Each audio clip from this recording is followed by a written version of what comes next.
All right, you and I are watching a fake heir bind our MC to a wish system. Whatever our MC wished for, the fake got double. He planned to use this to completely coast through life, hit the absolute peak without lifting a single finger, and treat our guy like absolute trash forever. He even schemed to make his biological parents totally disown him, but the fake missed one extremely tiny detail. Our MC wasn't going to play along. He made a completely unexpected wish. He simply asked to get exactly 8 hours of sleep every single day. That night, the arrogant fake heir fell into a complete coma for a solid 16 hours. Right after that, our guy casually dropped his second wish. By the very next day, that fake heir was groveling at his feet, crying and begging him to stop making wishes. Our hero just held his third unspoken wish ready to go, smiling coldly. The fake and the system could never have dreamed in a million years that the rules of this entire game actually belonged to him. So how did this happen? After returning to his rich biological family, he got bound to a wish system. It stated that as long as he completed its assigned tasks, any wish became real. But our guy had a terrifying dream. He saw that every time a wish came true, his luck got hijacked and completely doubled by the fake heir. Ultimately, he died in pure frustration, but when he woke up, you guessed it, the reunion happened on schedule, only this time he looked at the very first task, bully the poor top student, and just quietly chuckled. He bolted upright in bed. The cold sweat on his back had totally soaked through, leaving nasty dark patches on the cheap green and white bamboo sleeping mat of his cramped dorm bed. His shirt clung tightly to his back, sticky like a wet rag. His heart was just hammering wildly, the thumping hitting his ribs so insanely hard that it physically hurt. Even his temples were throbbing in painful bursts. Outside that window, dawn was barely breaking. A grayish-blue beam of early light filtered through those old rusty window bars, landing straight onto the bed of his roommate Trey right opposite him. He was sleeping, completely sprawled out like a starfish. You could see a shiny trail of drool glistening at his mouth. The guy was mumbling, "Don't fight over my chicken drumstick. The last one is mine." His snores sounded like a tiny engine, echoing super loud right inside the silent room. Our MC stared blankly at that yellowed ceiling. His mind was totally consumed by the suffocating final scenes from his past life. In it, he was lying on a rock-hard wooden bed in a cheap rental room he had subleased for the third time. The old frame groaned.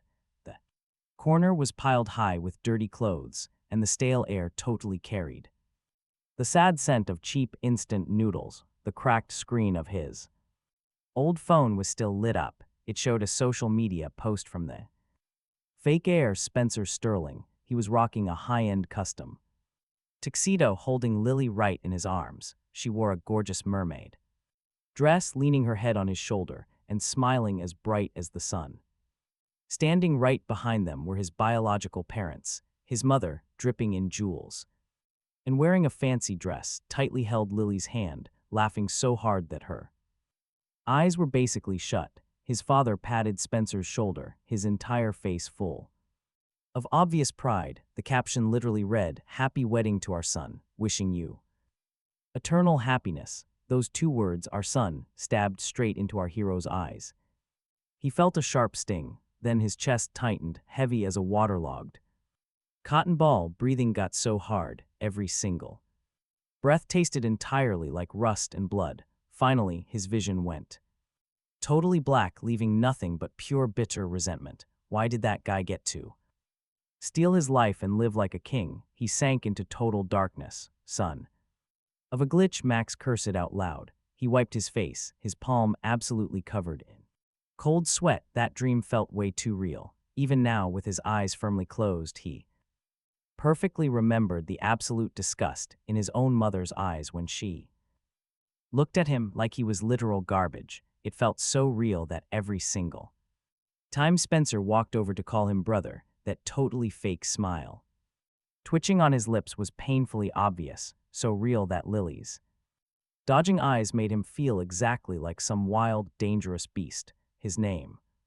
Is Max. He grew up at the suburban Sunflower Orphanage, the kind director always said he was brought there as a tiny baby, tightly wrapped up in a ragged cloth with a silver locket, rocking an engraved letter M hanging around his neck. Then, yesterday afternoon, two guys in slick suits and shiny leather shoes tracked him down. They claimed he was the actual long-lost young master of the Sterling Group, missing for 18 years. Right then, he was just grabbing food in the cafeteria, holding his half-eaten bowl of cheap tofu and green veggies. Honestly, he totally thought they were scammers until they slapped down a DNA test showing a 99.99% match, exactly like the locket he had worn for 18 years. They said the emblem on the back of his locket was the Sterling family crest. Now, watch closely. His nightmare was matching reality perfectly.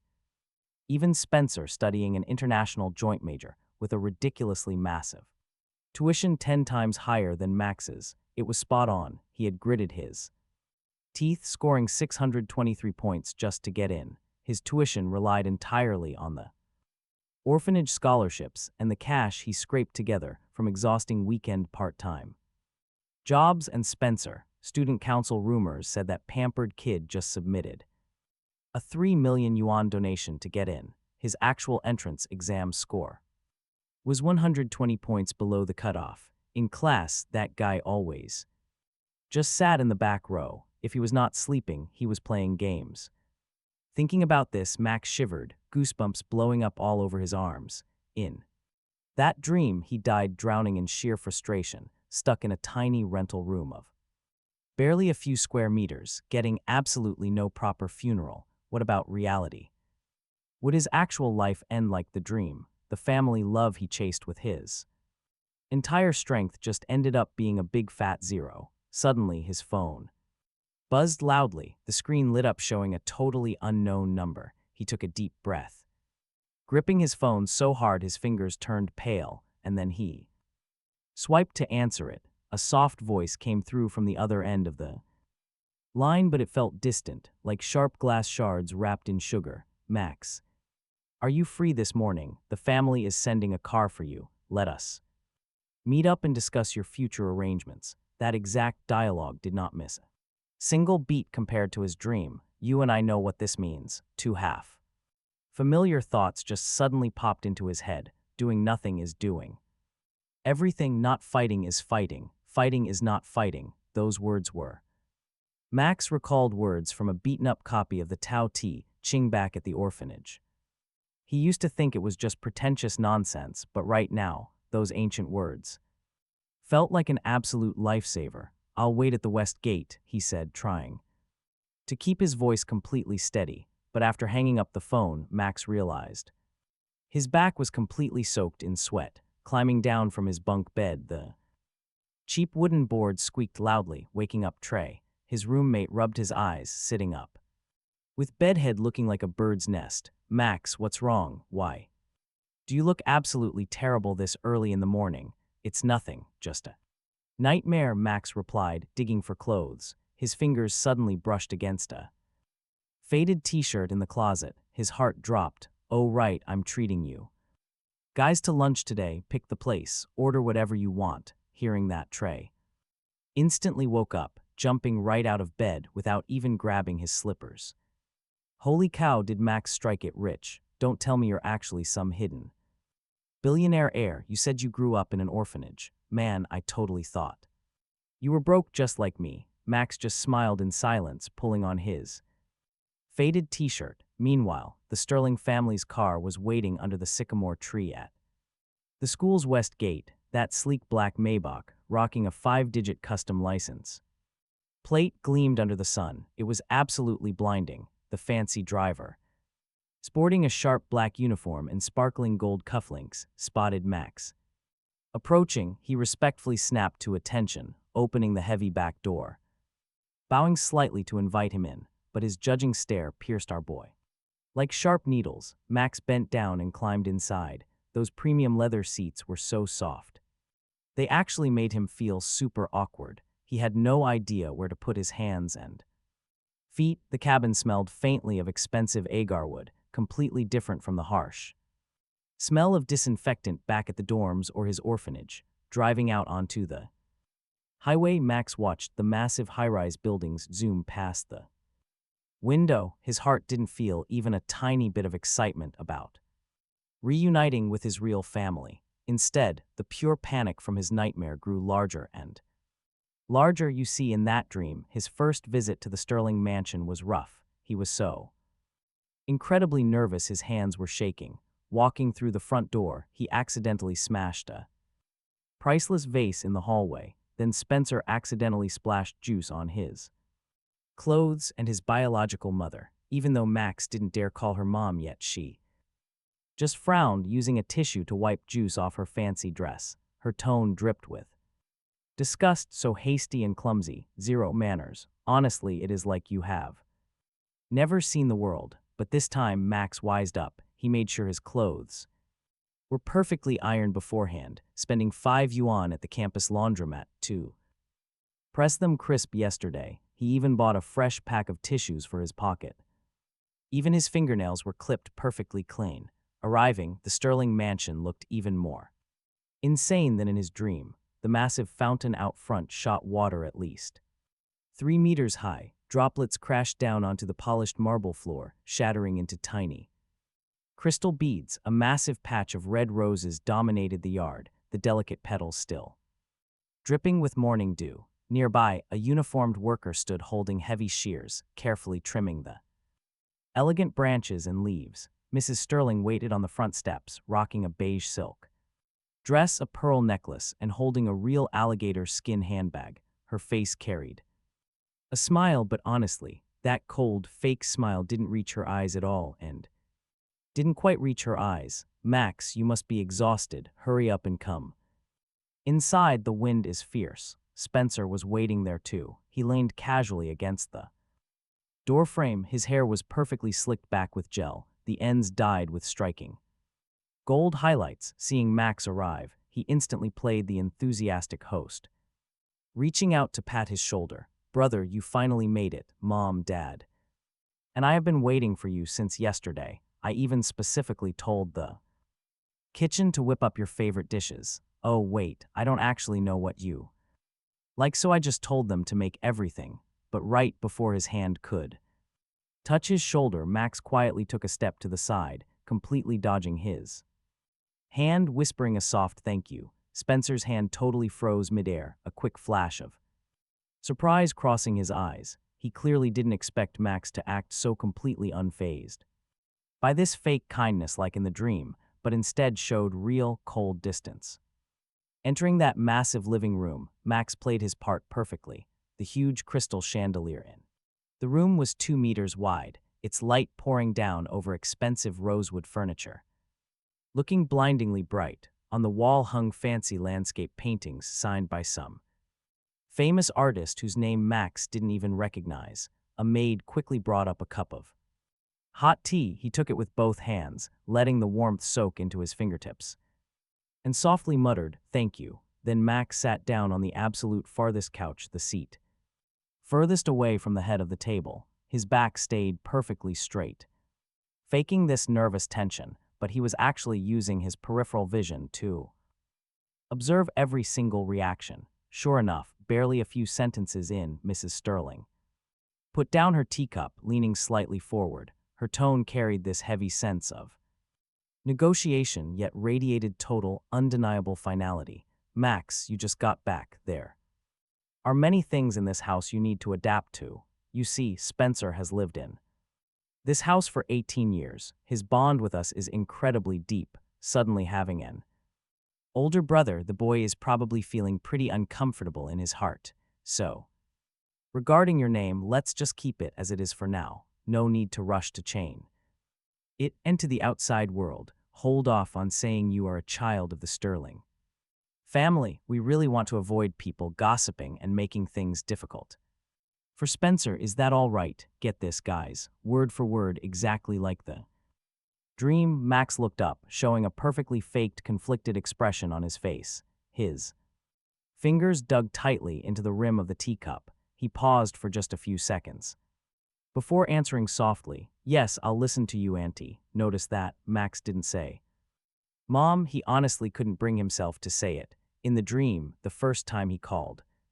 Her mom, she literally froze for a second, giving a cold, non-committal hem, but her eyes immediately darted right towards Spencer. That specific look made Max's heart go completely cold. Now Mr. Sterling, sitting on the armchair opposite him, had been holding a purple clay teapot, keeping totally silent this entire time. Only now did he slowly speak up, his voice dripping with authority. The rooms in the villa are fully equipped. But you just got back, you probably won't be used to living with us. We'll set up a guest room for you first. Wait until you adapt, then we'll see. His eyes swept over Max's body like he was appraising the absolute value of a product. There wasn't a single ounce of a father's real affection for his own flesh and blood son.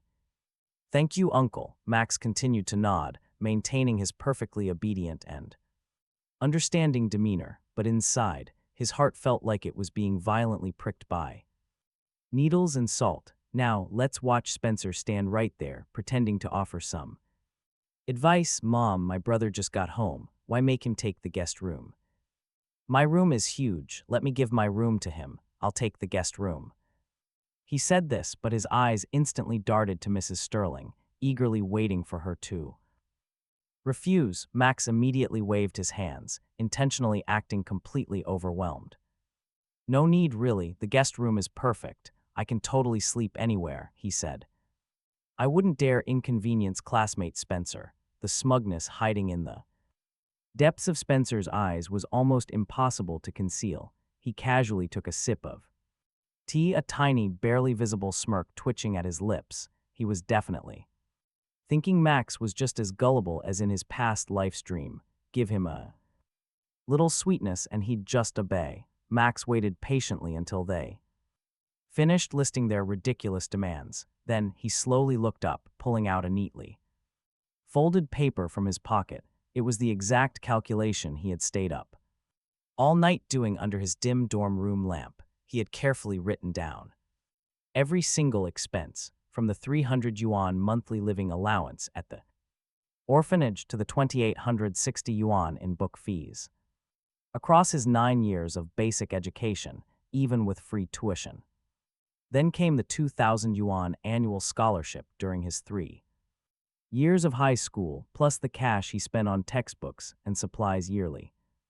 Plus the 500 yuan medical bill the orphanage covered when he got sick in 12th grade. The total, exactly 86,427 yuan. Even the spare change was perfectly accounted for. Max casually handed the paper over. Uncle, Auntie, I grew up in that orphanage since I was a little kid.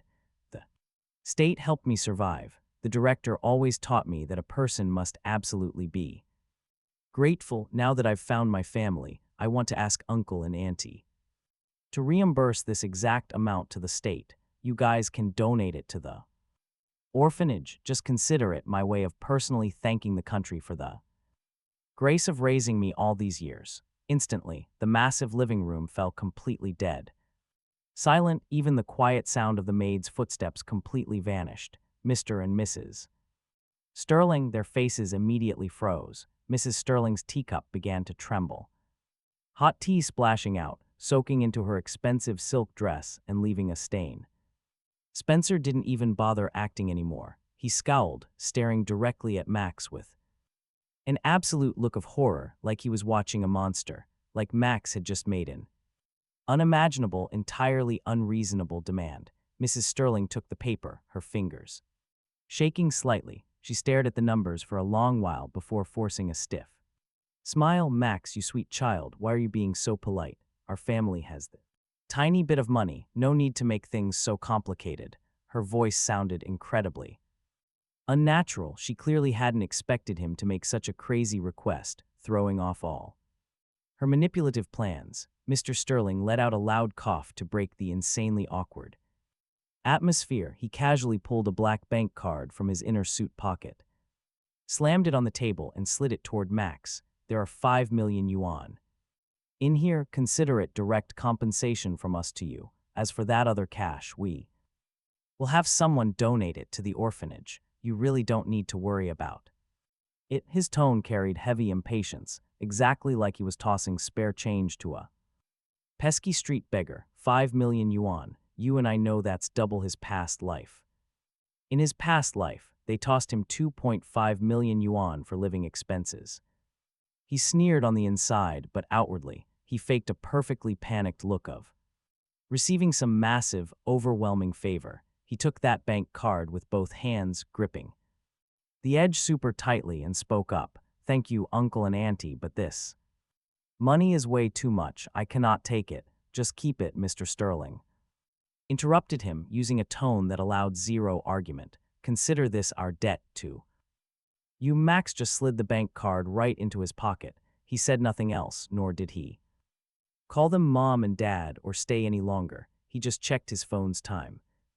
Then stood right up to leave. Uncle, auntie, classmate Spencer, I actually still have class this afternoon, so I will excuse myself and head back to school now, Mrs. Sterling totally froze. She clearly didn't expect that he had zero intention of staying. In his past life, he had timidly begged to stay, only for her to make up a cheap excuse about the guest room and chase him back to campus. Now she panicked. You won't stay a bit longer, have some dinner at home. We made so many dishes. No, thank you, I still have things to do back at school. Thanks, auntie. After dropping that, he spun around and literally walked straight out without a single backward glance. He knew if he turned around, he would see their massive relief. He was honestly afraid he wouldn't be able to resist asking, did you ever even consider me your son? Stepping outside the massive villas gates, their driver offered a ride back, but Max totally refused, saying he just wanted to walk alone, strolling down that quiet, tree-lined road just outside the rich neighborhood. The sunlight pierced straight through the leaves, hitting the pavement and creating scattered spots of light. Our MC just clenched that bank card tightly in his hand, the sharp edge dug right into his palm, stinging slightly, deep in his mind. He had only one single goal, the pure misery he suffered back then. He absolutely refuses to endure it again. That fake son Spencer owes him, his biological parents owe him. He will take everything back, piece by piece. Heading back to the dorm room, all three of his roommates, Trey, Ben, and Dan, were hanging out. Trey was glued to his gaming setup, violently smashing his keyboard super loudly. Ben had his headphones on, watching a movie, giggling to himself. Meanwhile, Dan was sorting his heavy textbooks, preparing to hit the campus library. Seeing Max walk in, Trey instantly paused his game and whipped around, his eyes wide as saucers. Max, how did it go? Are you actually some billionaire heir? Did those men in suits and shiny shoes really come pick you up? Max casually pulled the bank card out and just tossed it onto the desk. Smack. The card hit the wood with a crisp, heavy sound. All three roommates instantly crowded around, their eyes totally glued to that black card. 5 million, Max stated, keeping his voice as icy calm as possible. I bet it is a scam. Who randomly hands out 5 million yuan? Ben carefully picked up the card, studying it under the lamp, his fingers pinching the edges like he was scared too. Smudge it up. Holy smokes, Max. Are you actually getting kept by some crazy rich sugar mama? Just looking at this thing, you can tell it is expensive. Is this a black card? Get out of here. Max just laughed, raising his hand to slap the back of Ben's neck. What sugar mama? It is exactly what I told you guys about earlier. They said I was their long-lost kid. This is basically the compensation money. Max breaks down the whole family reunion process for them. Naturally, he keeps the dream a secret. He just calls the family pretty strange. They refused to change his name or publicly claim him, but suddenly handed him 5 million. Super sketchy, right? Trey slaps his shoulder, smacking him so hard he almost eats dirt. Trey laughs. Max, who cares if it is a scam? Cash out that money and spend it now. 5 million yuan. That is plenty for us brothers to feast and party until graduation. You could even buy a car. Dan totally agrees, pushing up his glasses while his eyes light up with pure hype. Sugar Daddy Max, how about you treat us? Let us consider it a massive celebration of you Finding your roots and our dorm suddenly getting a wealthy roommate. Looking at their hopeful faces, Max actually feels his heart warm up, growing up. In the orphanage, he never really had close friends, with so many kids. It was pure survival of the fittest. In college, these three roommates finally gave him a true sense of brotherhood. They always leave the door unlocked whenever he comes back late from his part-time jobs. They always drag him to the cafeteria when he is totally broke. They even buy medicine for him whenever he gets sick. Max caves. All right, pick the spot. Eat whatever you want. Today, order anything you want. Do not hold back at all. The three of them completely lose their minds cheering. Trey instantly quits his game, opening a food review app hunting for spots. Finally, he chooses a highly popular campus barbecue joint named The Old Spot. Rumor has it their roast lamb leg and grilled kidneys are absolutely legendary, but the prices hit pretty hard. Usually they only go there for their major birthday celebrations. The boys ride rental bikes straight to the joint. It is absolutely packed, smoke billowing, the air smelling like roasted meat skewers and cold beer. The owner spots them and warmly yells, "You boys taking the usual table." "Spot on, boss, because today we are going huge on dishes," Trey shouts, dragging the crew to sit down at a quiet corner table. When the menu finally drops, Trey slides it straight over to Max. "You order, you are the sugar daddy today." Max smiles, takes the menu and immediately orders roast lamb leg, kidneys, grilled chicken wings, and a massive pile of veggies. He also demands 2 crates of cold beer. While waiting for the feast, Ben suddenly remembers a detail and asks, "Hey Max, is your new family treating you right? Is it like TV drama rich, tons of maids and banquets filling a giant table?" Max freezes, suddenly remembering the extremely cold crystal chandelier inside the Sterling living room and Mrs. Sterling's incredibly distant smile. He shakes his head. It is just totally normal, nothing too crazy. Seeing that Max is dodging the topic, Trey smoothly shifts the whole conversation. "All right, no more depressing talk tonight. Come on guys, let us grab a drink." First, he grabs a beer bottle, pouring out cold drinks for all 4 of them. Right as the drinks finish, the massive barbecue drops, the steaming hot roast lamb leg rocks a crispy golden crust, coated in cumin and spicy chili powder. The smell, you and I would be drooling. The guys grab skewers, eating like wolves, talking wildly between bites, from gaming to exams, from future plans to big dreams. The vibe just keeps getting better. Halfway through the feast, Trey stands up, holding his glass high, beer foam spilling everywhere. "Max, a toast to you. No. Who cares if you're a rich heir? Just for this epic meal from now on. You're my boss. No, wait, you're my literal daddy. You gotta protect me from now on. I'm following you to world domination." Our MC just laughs. "Get lost, idiot." He kicks his friend under the table, but honestly, the guy is genuinely thrilled. Our MC raises his glass, clinking it loud. "Protect what? Come on, we're brothers." Ben and Dan eagerly join in, raising their glasses high. "Hey, sugar daddy. Don't forget to treat us to more epic food later." "You got it, our boy," promises with a grin, chugging his beer. That freezing gulp of alcohol perfectly slides down his throat, completely washing away all that heavy gloom. The crew ate and drank like kings. Stick with me, because by the time they hit the dorms, it's pushing 11 p.m. The hallway is dead silent, just those cheap automatic lights flickering on as they pass. He washes up, crashes onto his stiff wooden bed, closes his eyes, and preps for a solid night of sleep. But then, a dead, robotic voice echoes straight inside his brain like a glitching computer.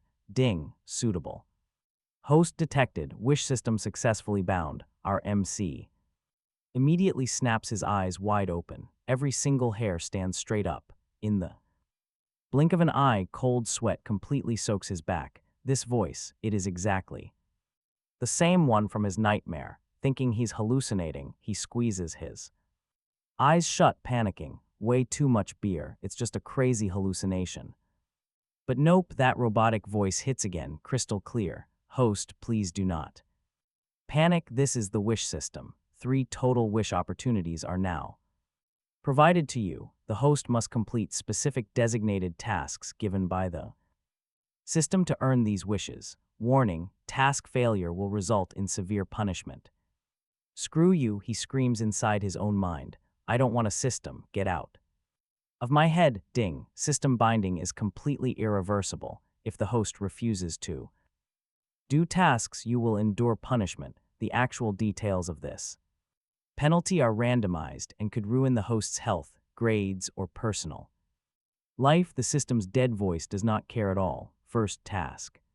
Officially assigned. Bully the top-ranking poor student in your major, Vivian. Time limit 24 hours. Complete this promptly. Vivian, the face of that quiet girl, flashes instantly into his brain. Pretty short, barely over 5 feet, always wearing that faded blue uniform jacket. During winter, she'd rock this beat-up puffy coat. Summer, just the uniform. In every single class, she sat dead in the front row, posture perfect, taking insane notes and grabbing totally different colored pens to highlight all the key stuff. Her family situation was honestly brutal. Our guy remembers the class president gossiping that her dad was a hopeless gambling addict who lost everything they had, leaving the whole family drowning in debt. Plus, her mom was chronically ill, needing cash for meds all year long. Oh, and a little brother in middle school.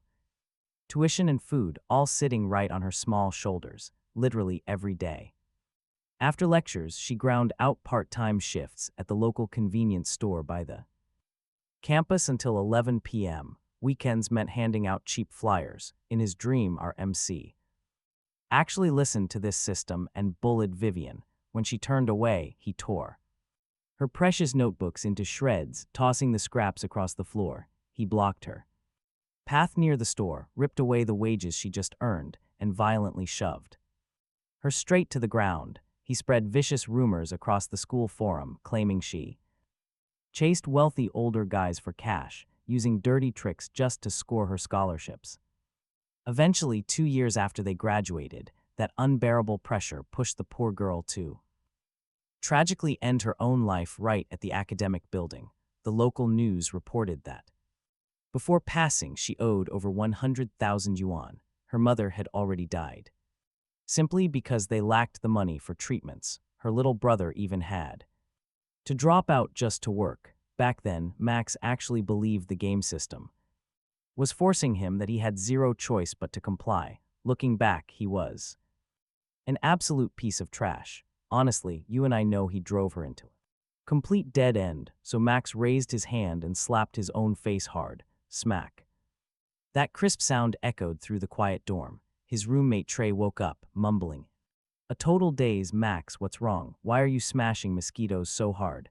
It's nothing. Max lowered his voice, throat completely choked up, but inside his mind was churning like a massive storm. That horrific dream tragedy, he swore he would never let history repeat itself. Vivian was incredibly kind. She absolutely did not deserve that ending, but the system clearly stated failing. The task meant facing a brutal punishment. So what should he do now? If this penalty hurt his bros or wrecked his own studies, how exactly would he survive it? Max stared blankly at the moldy ceiling, his brain a complete scrambled mess. Suddenly an idea sparked. The system commanded him to bully the girl, right? But it never specified how he actually had to do it. Was the definition of bullying decided by him or that interface? What if he used a completely different method, one that cleared the quest but secretly helped her instead? Wouldn't that be a total loophole? Working perfectly. The second this clicked, Max shot straight up in bed, his eyes practically glowing. Exactly, he would do precisely that. By the very next afternoon, Max arrived at the academic buildings 30 minutes early, right when the final bell rang. Students poured out in groups, chatting and laughing.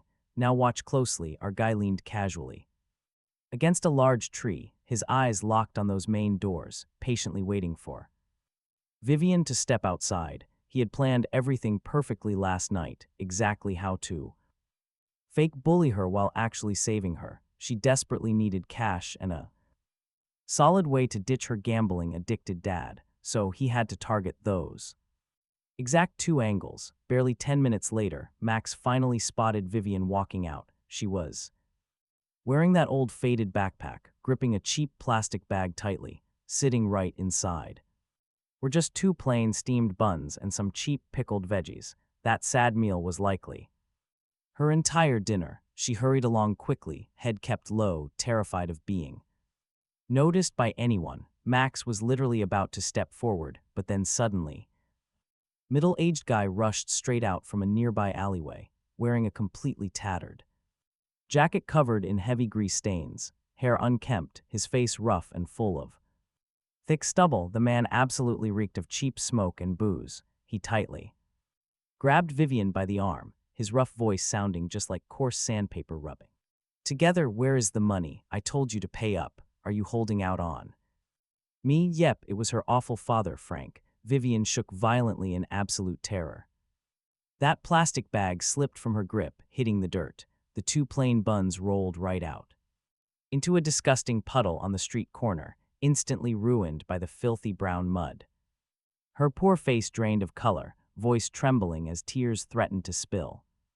"Dad, I seriously do not have much cash. My paycheck this month, I bought Mom's medicine. What's left is barely enough for us to survive."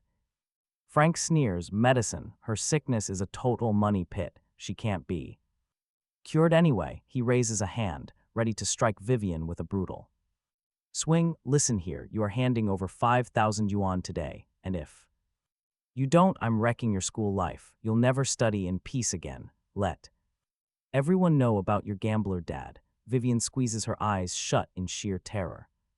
She's shaking uncontrollably. "You and I know our MC can't watch this." He lunges right in and forcefully shoves Frank away. The awful father loses his balance, stumbling backward. He nearly eats the pavement. Then our guy winds up and gifts him massive slap to the face. Smack, a perfectly crisp sound. Frank gets knocked into a total daze. He stands there frozen, clutching his cheek, glaring at our hero. "Who the hell are you?" "You know who I am." Our MC glares back coldly, his voice absolutely furious. "Do you know who I am? Touch her one more time and see what happens." Frank stares at him, then notices the growing crowd of students gathering around the scene. A few kids already have phones out, recording everything. His expression shifts entirely. Genuine fear flashes in his eyes, but he quickly fakes another tough guy look. "Just you wait, this is not over." He glares menacingly at Vivian one last time, curses under his breath, and sprints away quickly. Vanishing down the alley, Vivian completely collapses to the ground. She carefully picks up her mud-covered steamed buns. Heavy tears fall from her eyes like a broken string of pearls, completely soaking the ruined food. Her small shoulders tremble uncontrollably. She looks so incredibly helpless right now, but our guy, he marches over and yanks her to her feet, purposely using a harsh, impatient tone. "Follow me." He drags Vivian so fast she literally stumbles. She looks up, her eyes packed with fresh terror. Her voice shakes. "What do you want? Just shut up and walk." He ignores her completely, dragging her straight toward a small, isolated study room right behind the main academic building. This place is basically just for quiet time. Nobody ever passes through here, especially not right now when everyone is off eating lunch or hiding in their dorms. He knows for sure this spot is totally empty. He pulls her inside and lets go. The tiny room is dead silent. You can only hear the wind rustling through the leaves right outside the window. The chalkboard is still covered in complicated math formulas from the teacher's very last lesson. Thick cobwebs fill the corners, and every single desk is coated in dusty neglect. He forces her down into a chair. Then he pulls 2 fat stacks of cash from his bag. He hit the bank yesterday to grab this. Each bundle is 10,000 yuan, completely locked up with official bank seals and logos. Bam! He slams that money right onto the desk. The heavy stacks hit the wood with a serious thud. Vivian jumps at the sudden noise. She stares blankly at him, absolute confusion and fear swimming in her eyes. But here's where it gets crazy. He acts like a total creep, scanning her up and down with this sleazy attitude. "I Want you as my personal assistant. Your salary, 20,000 yuan every single month. The rules are extremely simple. Be on call 24/7, whatever I tell you to do, you do, no fighting back. Vivian's eyes light up, almost as if finding a tiny ray of hope, but it instantly vanishes. She bites her lip hard, hands gripping her jacket for dear life, and suddenly shoots straight up from the chair. Vivian shoots up from the chair, defiance in her voice. I won't do it, don't you dare. Try to bully me. I would rather starve to death than do something like this. Bully you? Our guy sneers. He raises a hand, delivering a light slap to her cheek. He uses zero force, basically just a tap, but a red patch still flares up on her skin. On her face, now, you and I know he must play the ultimate villain here, so the twist will not raise suspicions later. He purposefully cranks up his volume, tone dripping with pure menace. Take the easy way out, or I will make this hurt. Your mom is stuck in the hospital waiting for medicine money, right? And your brother still has not paid his tuition this month, right? If you back out now, I will throw all this cash away. I will make absolutely sure you can never hold your head high again. You actually think you can keep studying? You think your mom will even survive? Those brutal words stab right into Vivian's chest. Hot tears instantly spill over. Her shoulders are trembling violently now. She stares at the two thick stacks of cash on the desk, then back at him, eyes filled with agonizing conflict, absolute pain. Finally, she slowly drops her head, her choked whisper sounding like all her fight is completely gone. I will do it. She reaches out with shaking hands, grabbing that pile of cash off the desk and clutching it tightly to her chest like an absolute lifeline. Then Vivian slowly looks up, eyes totally bloodshot, and softly asks, are we doing this here or going to a hotel? Seeing the raw despair in her eyes, our MC's heart aches just as if stabbed by needles. It hurts him so badly he can barely breathe, but he cannot go soft here, because if he folds now, you and I both know the ruthless system will not spare him either. He deliberately forces a truly disgusted expression, furrowing his brows, slowly looking her up and down. His voice drips with pure contempt. Do you honestly think someone as scrawny and totally pathetic as you, reeking of cheap soap, is actually worthy of me? Vivian's face instantly drains of all color. She drops her head even lower, practically burying it into her chest. Her trembling fingers grip that cash against her heart so incredibly tight that her knuckles are turning completely white. Now listen to my first demand. He softens his tone just a bit, but it still carries a harsh edge. Starting from today, drop all your part-time jobs immediately. Do not go to the convenience store anymore. No more handing out flyers. You must eat a real breakfast, lunch, and dinner. On top of that, eat good food, at least one meat and one vegetable dish. Your daily food budget cannot drop below 50 yuan. Wait until you actually nourish your body and get healthy before you come see me. Having you follow me around looking this miserable will only make me lose face.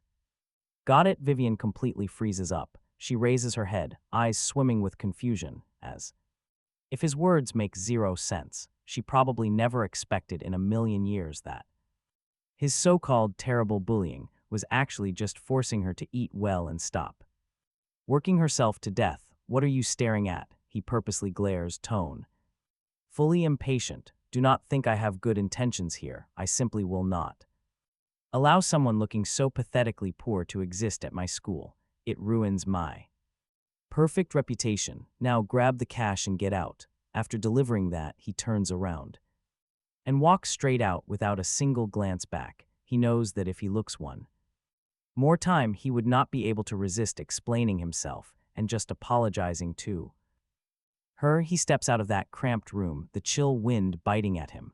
It blows right in his face, waking him up a bit. He raises a hand and slaps himself hard. Smack. His palm burns. What a scumbag, he curses. He really wanted to help her, but he had to play the absolute villain. Walking back to the dorm, he barely sits down to catch his breath before that robotic system voice echoes in his head. Ding. Host has completed the task. Bully the top-ranking poor student.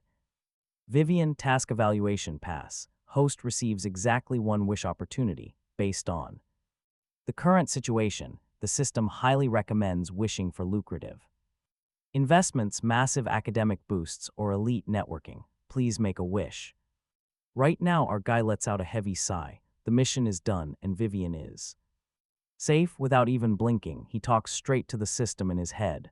I wish to get exactly 8 hours of perfect deep sleep every single day. In his dream for his first wish, he literally chose investment wealth. As a result, Spencer earned double, making his parents favor that golden boy even more. This time, he absolutely refuses to pick anything purely practical. He needs to choose something useful for himself without giving Spencer a free win.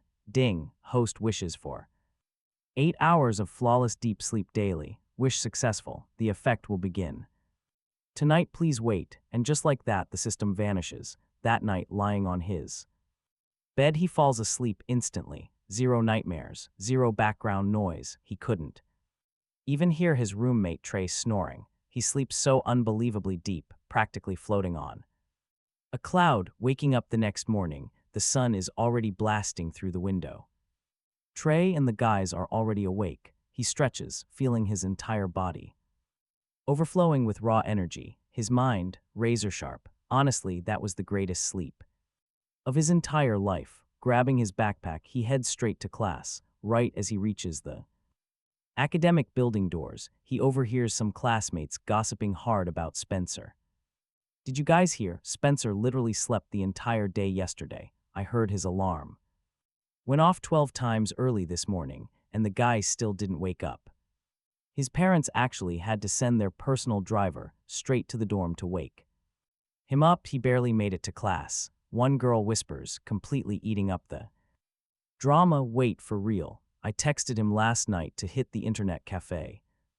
And no reply until this morning. He said he just overslept and missed the message. A guy right next to her chimes in, looking super doubtful. He was never like this before, man. Why is he randomly so exhausted? I heard his parents dragged him to the hospital for a full checkup. They did brain scans, blood tests, literally everything.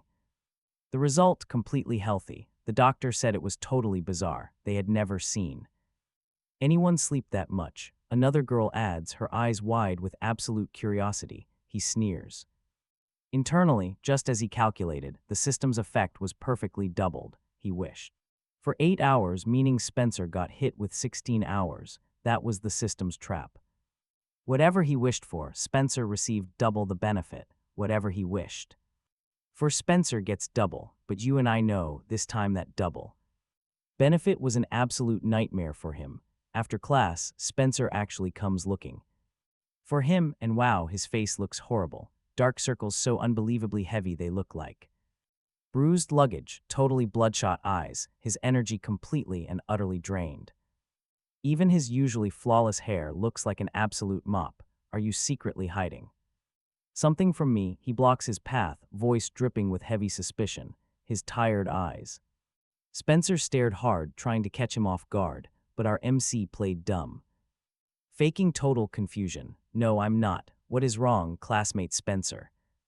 You look terrible today. Are you not getting enough sleep lately? Is the pressure finally getting to you? Spencer glared at him, the heavy doubt in his eyes growing even deeper. I just can't wake up anymore, he confessed. I need a full 16 hours of sleep a day. No matter how early I crash, I can't get up the next morning. My parents dragged me to top hospitals and specialists, but they found absolutely nothing wrong. Tell me, is something going on here? Is somebody playing some kind of trick on me? He stared directly at our guy, locking eyes. He definitely suspected foul play. Our hero just shrugged. I don't know. His tone was completely innocent. You're probably just exhausted. Normally you slack off in class, so you're clearly pulling all-nighters to cram for exams. Maybe you wrecked your health by staying up late. Just pay attention to your rest. Stop gaming all night. Spencer opened his mouth and was about to argue back, but the bell rang. The teacher walked right into the room with his lesson plans. Spencer glared at our hero, then angrily turned and stomped back to his seat. You won't believe this, but over the next few days, Spencer got so much worse. In class, he was always dozing off, his head hanging loose to one side. Drool totally soaked his desk textbook. It was a marketing book, the cover completely ruined and wrinkled from his spit. The teacher called on him to answer questions, and he woke up in a total daze, completely speechless for minutes, while the entire class burst out into brutal laughter. One time, he literally fell asleep right during a student council meeting. While the president was talking, his snoring echoed through the dead quiet meeting room. The president got so furious, he kicked him out of the council right then and there. Spencer's parents were completely losing their minds. They dragged him from one huge hospital to another, even traveling far for specialized testing in Beijing and Shanghai. But guess what? The test results all showed his body had zero issues. Every single indicator was perfectly normal. Running out of options, they literally visited fortune tellers, buying magic amulets for Spencer to wear and setting up massive feng shui arrays at home. Nothing worked. Spencer continued sleeping 16 hours straight. When awake, he looked groggy, like a guy completely missing his very soul. Meanwhile, you and I see our MC getting a perfect 8 hours, and his energy was absolutely skyrocketing. During class, his concentration was just insanely high. He understood every single lesson instantly. He could even casually answer questions for his stunned classmates. His math used to be weak, always struggling to match the teacher, but now he easily grasped everything, crushing those advanced exercises completely solo. His roommates even said he looked like a totally different person lately, super active and confident. One evening, reading in the library, it was dead quiet, nothing but the sound of flipping pages and pens scratching on paper. Sitting right by the window, the sunlight filtered through the glass, glowing warmly across his book. Suddenly, a very familiar figure appeared right in front of him. It was Vivian. She actually looked much healthier now. Her complexion was so much rosier, completely losing that ghostly pale look, wearing a simple light blue dress with a cute little bow tied at the collar. She looked incredibly clean and looking perfectly elegant. She stood in front of our guy, notebook in hand, softly calling out, "Boss." Max just looked up, smiled warmly, and pointed to the chair. "Have a seat. How are you feeling? Eating properly lately?" he asked. She quickly replied, "Much better, boss, thank you." Vivian sat down, carefully placing her notebook right on the desk. It had a bright pink cover printed with super cute patterns. She probably just bought it. Lowering her head, she whispered, "These are all the notes I put together recently. They cover the main points and all the tough parts. The teachers lectured on. I can even tutor you." "No need," Max smiled gently, pushing the notebook back to her. "Focus on your own studies. These notes are way more useful to you. Anyway, how are your mom and brother doing?" "Medical bills and tuition all paid." Vivian completely froze up. Then her eyes filled with deep gratitude. She nodded. "My mom has finally been discharged from the hospital. She's resting safely at home. The doctor said if she just takes her meds on time, she'll recover. Plus, my younger brother's school tuition is fully paid. He even ranked first in class. He actually wants to learn from his big sister." "Thank you, boss. Without your help, I honestly wouldn't know what to do." Max felt amazing hearing that. "It's nothing," he told her. "Just study hard. Get a stable job later so you can take care of your family. That's honestly the best way to repay me." Vivian looked right at him, her gaze totally changing. The old fear and weariness were completely gone, now fully replaced by pure gratitude and a tiny hint of shyness. Her cheeks flushed pink and she quickly lowered her head, softly murmuring, "I know, boss." Now Max was just casually discussing math with Vivian when the system's mechanical voice suddenly echoed in his head. Ding. Second task officially assigned. Skip class 20 times. Time limit 3 weeks, please. Complete this task quickly. Failure will absolutely result in punishment. Skip class 20 times. Max secretly cheered. Luckily for us, our boy had prepared in advance. Back when selecting courses, apart from his heavy major subjects, he had actually purposely picked 3 completely relaxed electives: film appreciation, culture, and international etiquette. Honestly, these classes were incredibly loosely managed. The teachers rarely bothered taking attendance. Even if they did, he could totally just have a classmate answer for him. Skipping these classes was stupidly easy, so watch this. For 3 weeks, he launched his ultimate class skipping plan. During film appreciation, the teacher just played boring old movies, literally most. Students in class just stared at their phones or totally fell asleep. Max would easily take the opportunity to sneak right out in tea culture when the teacher made the class practice tea tasting. He just faked a quick bathroom break and bolted straight back to his dorm or the library. And for international etiquette, the teacher just mumbled dry facts. He only ever listened halfway before quietly slipping out. Every time he skipped these joke electives, he asked his buddy Trey to sign in. Trey was super loyal and cheerfully agreed every time, telling him, "Max, go with peace of mind. I'm here, guaranteed absolutely no problems." While skipping those electives, Max spent most of his newly freed time inside the library. He'd either ask Vivian for math tutoring or read books researching massive investments. He had 5 million yuan literally sitting in his hands. He couldn't just leave that cash untouched. He absolutely had to make it grow, so he devoured tons of books on investing. Our hero tracked a few promising stocks, getting ready to allocate his funds, waiting for that perfect moment to invest. Meanwhile, Spencer caught on fast. He found out our guy was skipping classes, probably his little snitches reporting back. Spencer had eyes everywhere in that school, always surrounded by his loyal pack of yes-men. Flattering his every move, Spencer thought he finally caught our hero's fatal weakness. He ran straight to Mr. and Mrs. Sterling to complain. He wanted them to scold him, paint him as a lazy delinquent, but you and I know the truth. Spencer didn't realize Mr. and Mrs. Sterling were totally overwhelmed right now. Trying to cure Spencer's own bizarre sleeping sickness, they had absolutely zero energy left to deal with our guy. Mrs. Sterling heard Spencer out, then completely brushed him off. She said she would discipline the kid once Spencer recovered. Mr. Sterling was even more blunt. If he wants to skip, let him skip. He is not real family anyway, and he won't inherit the company, so just let him be. Talk about a brutal reality check for Spencer. He was absolutely furious, close to exploding, but he was powerless. He had to choke down his own bitter anger. 3 weeks passed. Our protagonist smoothly finished his task, skipping exactly 20 classes. That very night, right as he walked into his dorm, the system chimed in.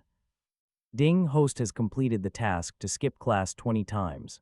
Task evaluation excellent. The host earned his second wish opportunity. Now the system recommended superior business skills, physical upgrades, or enhanced romantic charm. If the host rejects these recommended options, he might face unknown risks. Choose carefully. Unknown risks. He just sneered at that. The system was basically threatening him to pick exactly according to its rules in his past regression because he chose the standard buffs.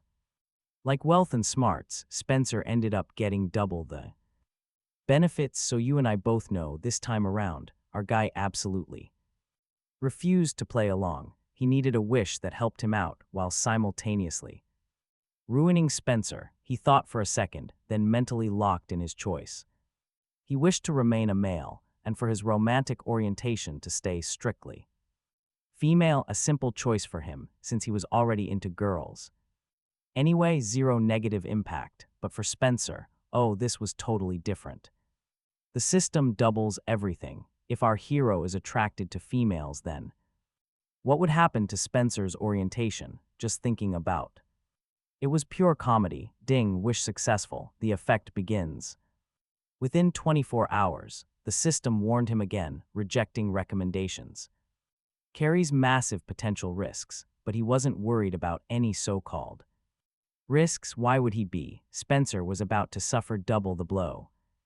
Anyway, 2 days later, insane rumors about Spencer completely blew up across the school, way worse than his sleeping sickness. Students were whispering everywhere. Spencer confessed his love to a guy at the stadium, a girl holding her phone, excitedly gossiped with her friends. Somebody even caught it on video. Look, he actually tried holding the guy's hand, but got violently shoved away. It was incredibly humiliating. Is this real? Just yesterday, he was flirting with girls. Why does he suddenly like dudes? Another student looked completely shell-shocked, struggling to process the drama. Oh my God, wasn't he literally obsessed with Lily before she rejected him? And you and I love some karma. He looked miserable. Why the sudden change? Another classmate chimed in, practically buzzing with gossip. Hearing this, our guy felt his heart totally satisfied. Before this, Spencer always pretended to be the perfect romantic saint, chasing girls and making absolutely sure everyone knew about his moves. None ever agreed, though. Now, pure karma, his whole preference flipped straight to guys. Let's see him act like a flashy love guru while chasing girls now. That very night, Spencer came hunting for him. He cornered our guy in a pitch-black alley right below the dorm stairs. This isolated spot was completely dark, lit by just one sickly yellow streetlight. The glow hit Spencer's face, making him look absolutely wretched. His eyes were deeply sunken, his hair a total mess, clothes completely out of place, shirt buttoned all wrong. The guy looked like a total lunatic. It was you pulling the strings, right? Spencer lunged forward, desperately interrogating him, grabbed the MC's arm, squeezing so hard it actually caused real pain.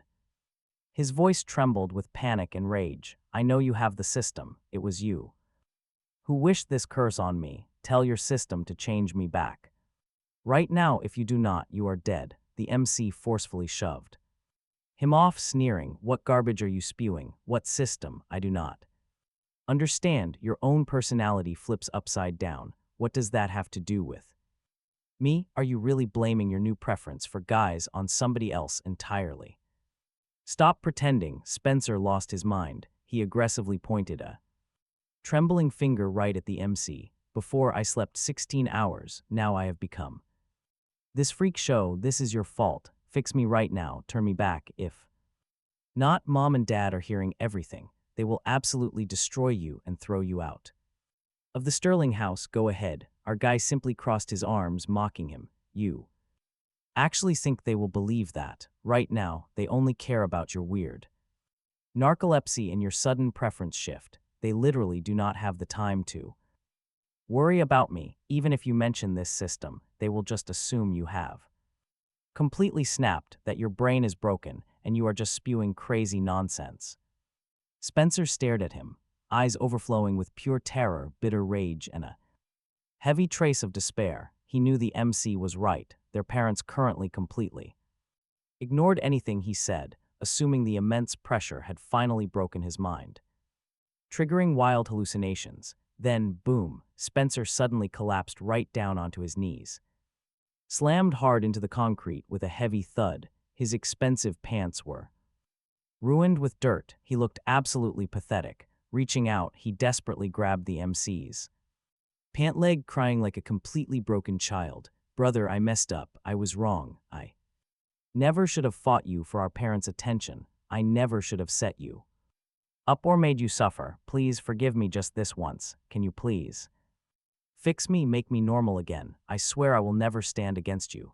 I will obey your every single command. Looking down at him, groveling in the dirt, the MC felt zero sympathy. You would too. In the dream, how did Spencer treat him? He remembered perfectly. Spencer stole his whole identity, stole his parents, he even stole the girl he loved, finally leaving him to die full of bitter resentment. But now, Spencer suffers one tiny punishment and begs for forgiveness. Not a chance. How could payback ever be that cheap? Too late. One brutal kick sent Spencer tumbling into the ground, writhing in pain. Max just stared down at him, voice absolutely ice cold. When you did those things earlier, you really should have seen this coming. This right here is the karma you deserve. With that, our guy just turned around and strolled into the dorm.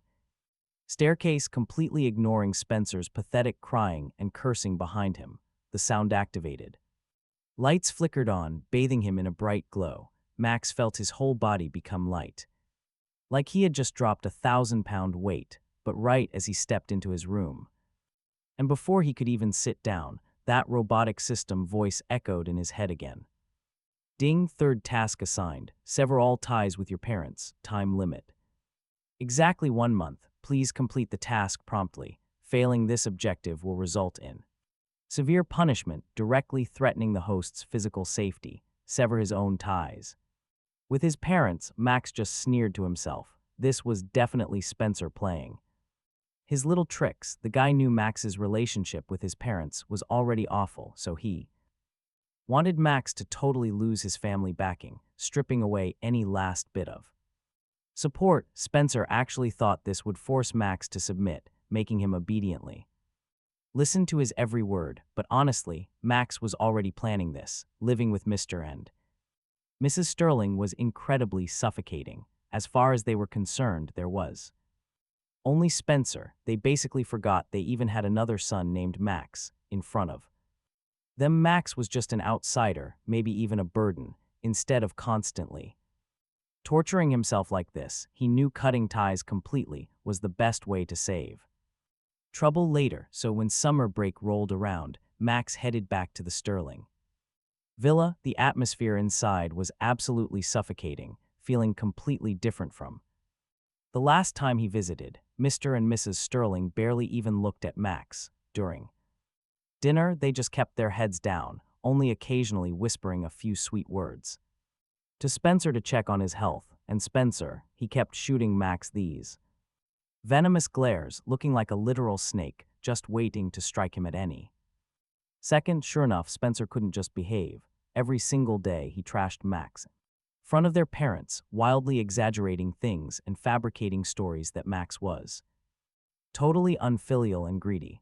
Once, he even grabbed a fake text message screenshot, shoved it at Mrs. Sterling and cried, "Mom, look at this. He is actually badmouthing our family to strangers. He said you and Dad are completely biased, that you hate him. He even claimed he's going to scam all our family assets and give them to the random people he knows at the orphanage." Max casually glanced at the photo. It was so obviously forged, even though the profile picture in the chat was his. The username was completely wrong. The texting style wasn't his at all. One quick look, and anyone could tell it was badly photoshopped. But of course, Mrs.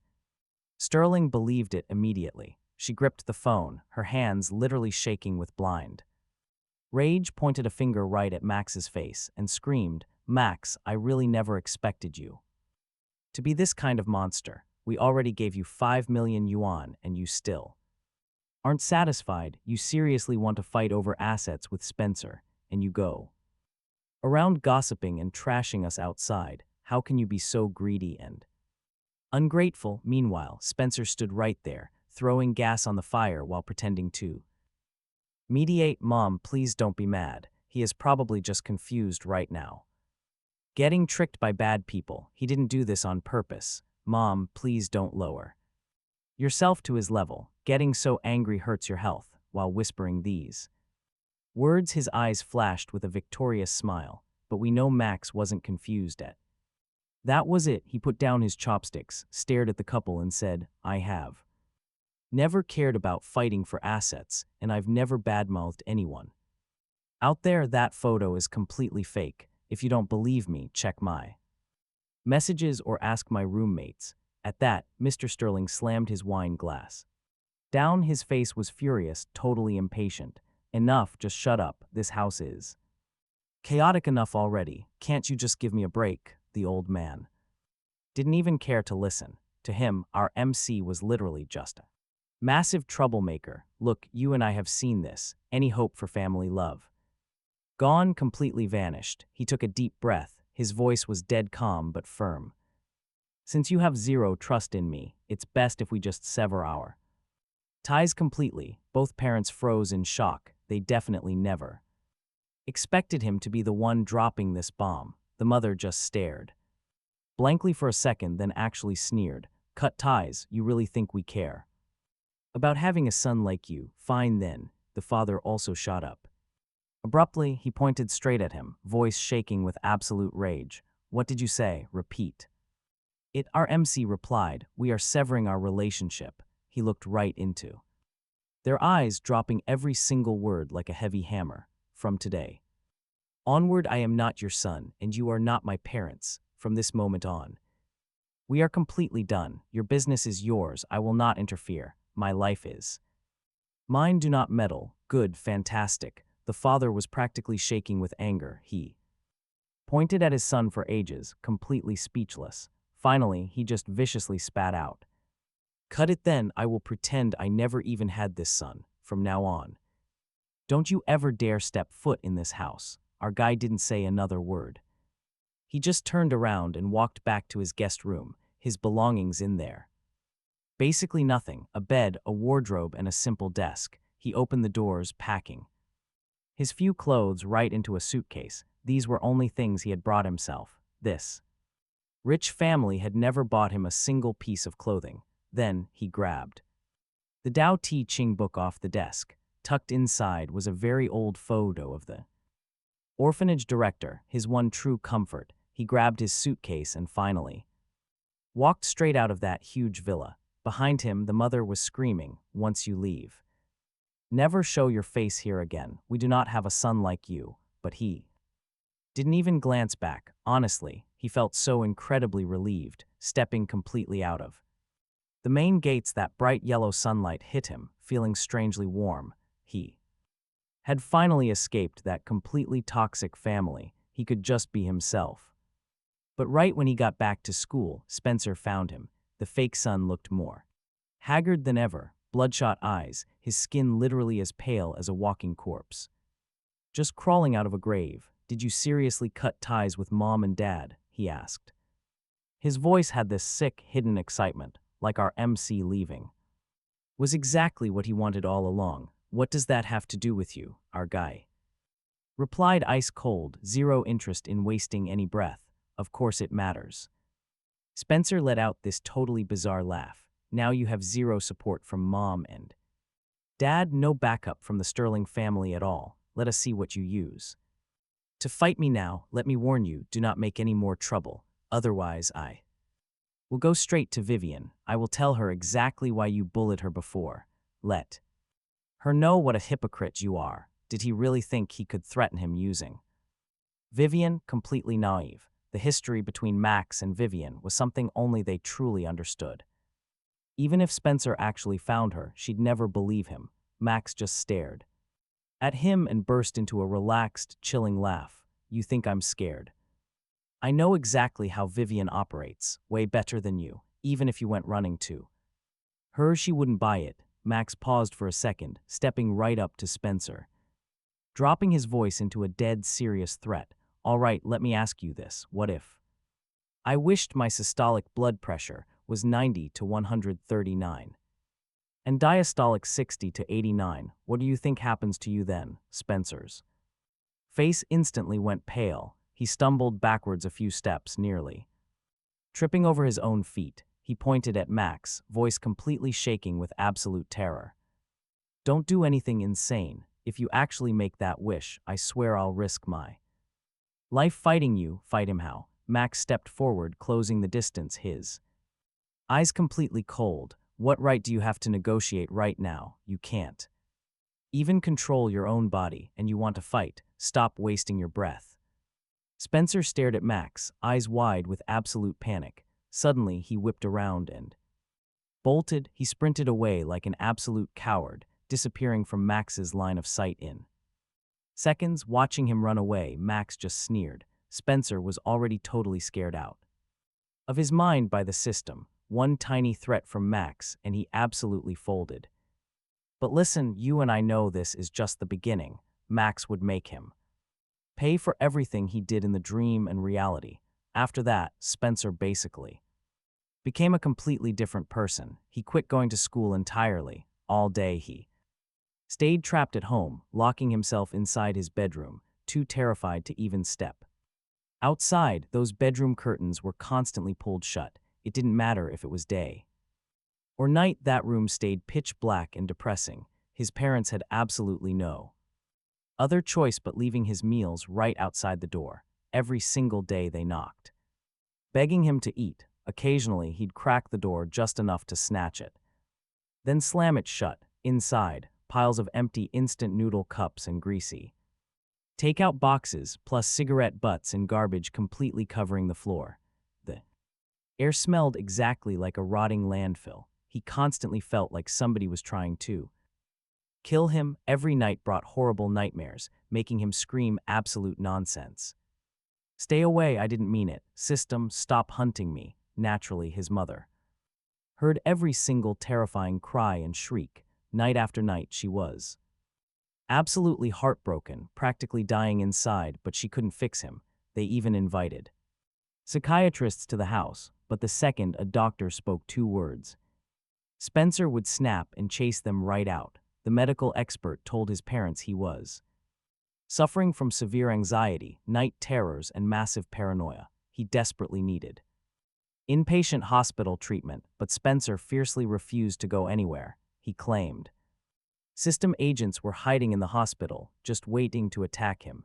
Meanwhile, Max kept holding onto that third wish. "See, you and I know Max specifically wanted Spencer to live in constant fear. The worse his mental state shattered, the more his physical body would break down. Max wanted that terror to slowly eat him alive, making him taste pure despair, exactly like Max felt in that previous timeline, almost a full month later. While Max was chilling and reading in the library, his phone suddenly buzzed. It was a totally unknown number. He hesitated for a second, then finally answered. On the other end of the line, his mom's completely broken voice. "Max, you have to come back and see Spencer one last time. He's not going to make it." Max's heart completely stopped for a second. You and I knew Spencer would eventually crash, but honestly, Max didn't even feel sad at all. If anything, he felt this was absolutely perfect karma for him.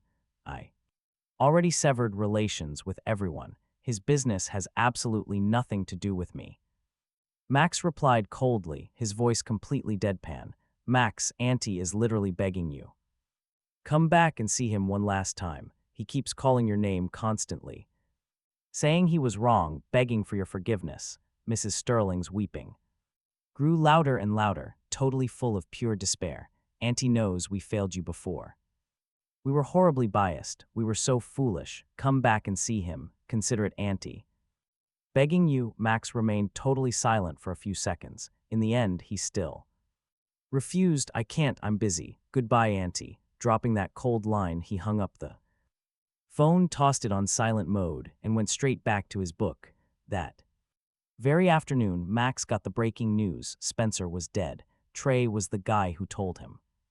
Trey saw the online headlines saying the absolute heir of the Sterling Group had passed away at his private residence. The cause, sudden cardiac arrest. Later on, Max heard everyone whispering the gritty details. That morning, Mrs. Sterling went up to wake Spencer up. She knocked for a really long time without a single reply. Feeling something was wrong, she grabbed the spare key and threw open the door. What she found was Spencer lying totally lifeless on the floor, his face pale, having stopped breathing a long time ago. Scattered right beside him were tons of pills, along with a crumpled piece of paper covered in delirious panic scribbles reading, "System, don't find me. Max, I was wrong." The medical examiners came to check him and stated that because Spencer was subjected to prolonged, intense fear and massive anxiety, it triggered a sudden, fatal cardiac arrest. His body had basically been completely eaten away by sheer terror,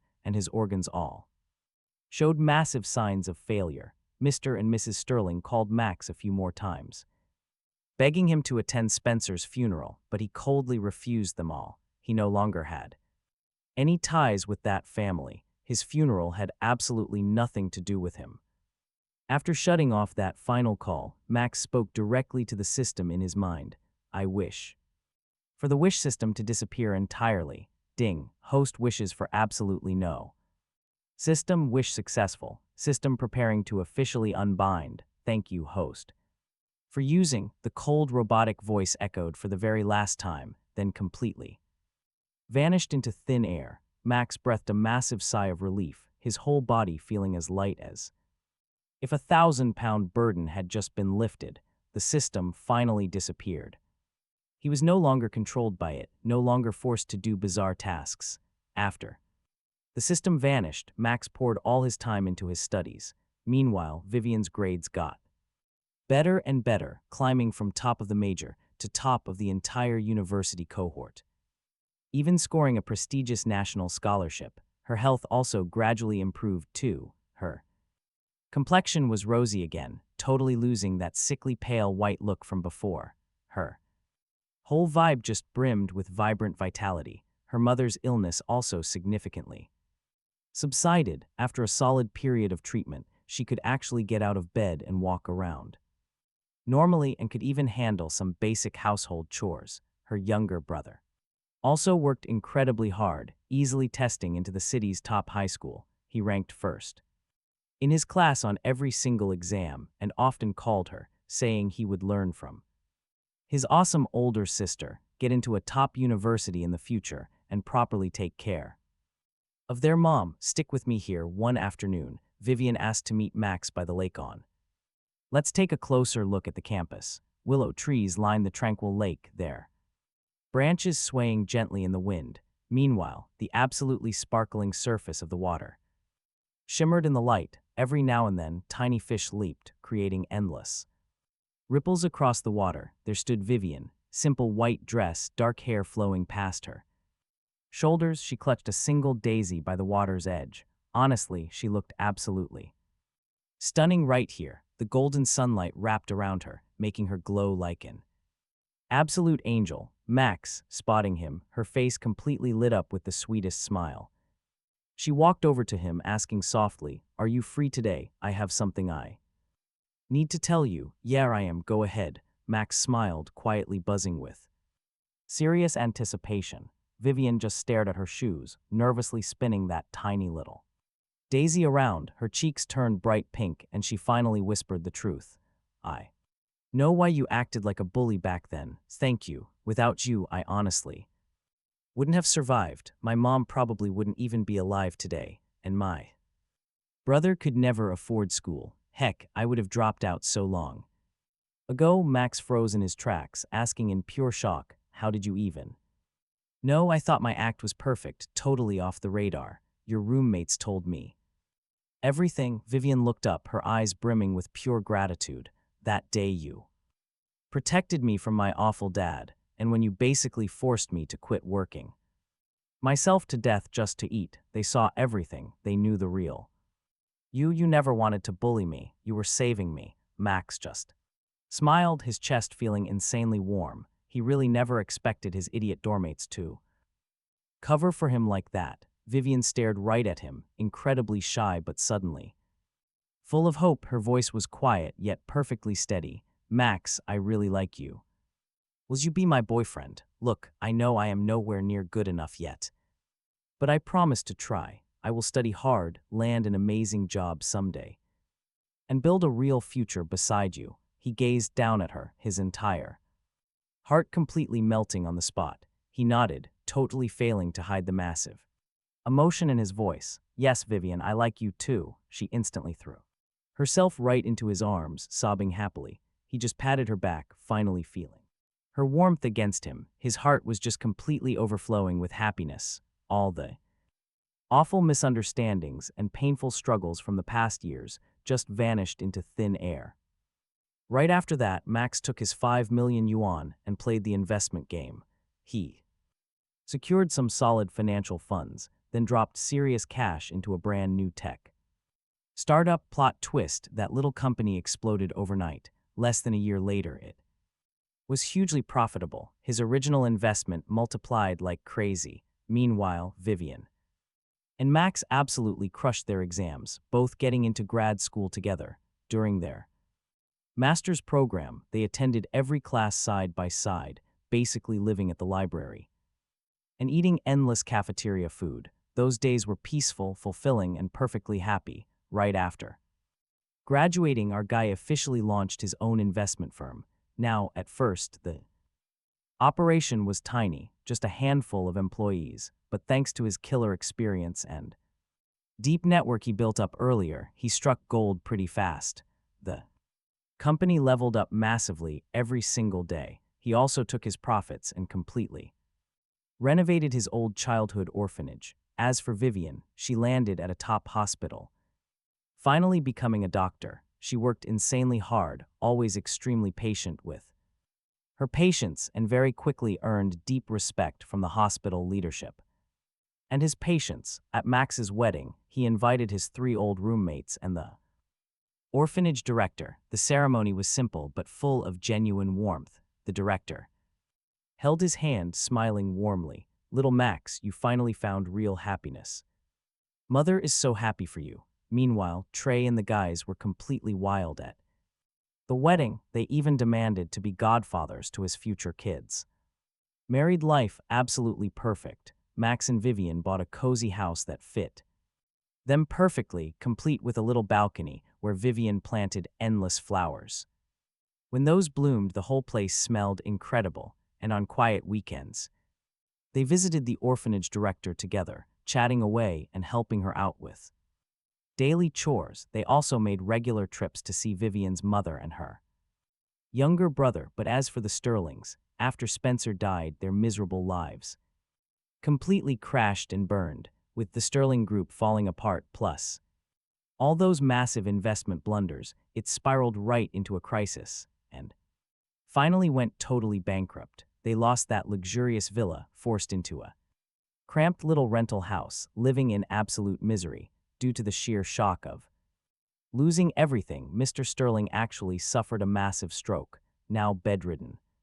He needed constant care. Mrs. Sterling was forced to hit the cheap markets every single day just to survive. Her hair turned completely white so fast, making her look incredibly old. Sometimes Max would actually bump into her there. She wore cheap clothes, clutching a rag bag, aggressively haggling over every single penny with the street vendors. Gone was that arrogant, high society elegance she used to flaunt. Whenever she spotted our MC, she would drop her head and practically run away, entirely too ashamed to look right into his eyes. Max never bothered starting a conversation with her either.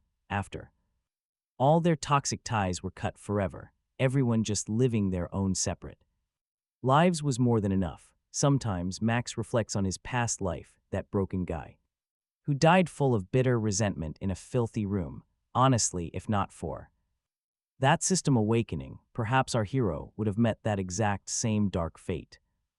Bullied relentlessly by Spencer, tossed aside by his own awful parents, and ultimately facing a truly tragic end. But right now, Max has a wife who adores him. He has real, loyal brothers at his side, a thriving career, and a genuinely happy family. He is incredibly lucky he grabbed the system's chance to rewrite his destiny. Life is definitely never completely smooth. You and I know there are always brutal setbacks, but as long as we never give up, as long as we stay true to ourselves and hold tight to a kind heart, we will absolutely secure the hard-earned happiness that is meant just for us. That is the ultimate lesson Max took away from this insane journey.